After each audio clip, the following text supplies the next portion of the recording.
I'm Nolan Winkler, and I'm a painter. I once had a famous artist say, history will say if we're artists. Right now I'm a painter.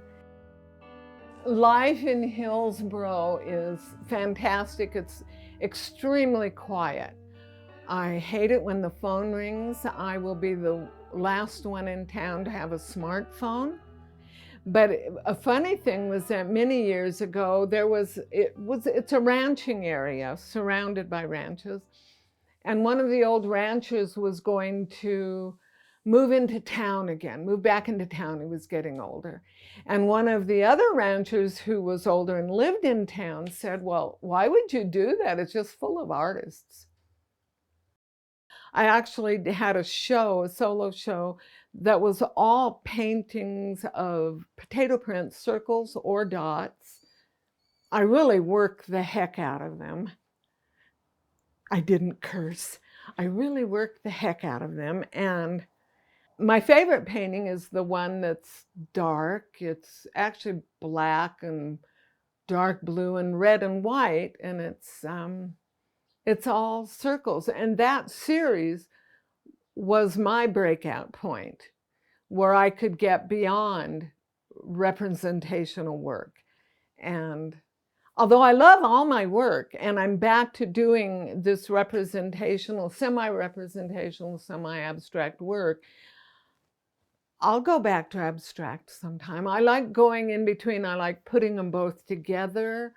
I like drawing with painting. I like putting words on paintings. I don't limit myself to just paint on panel or canvas.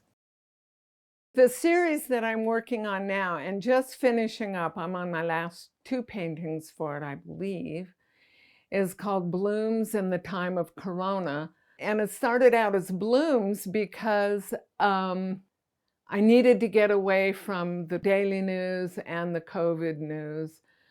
So I started flowers. That was going to be easy, but it wasn't, because they're small and it's much harder to work smaller than larger.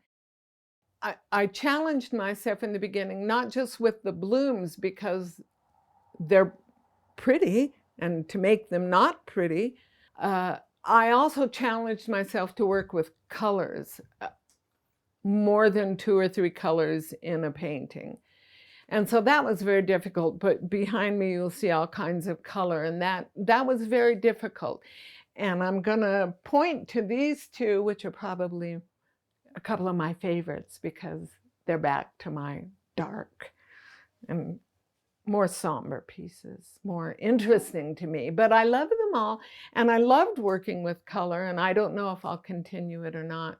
I never know what I'm gonna do when I go to paint. When I finish a series, which I will with the 2 on the wall now, I have no idea what I'm going to do. Not a clue. But that's the way I like it. I'll have a black panel in front of me, and I'll put Future Islands on, my music, loud, and I'll start painting. You can't wait for inspiration. You just got to start working.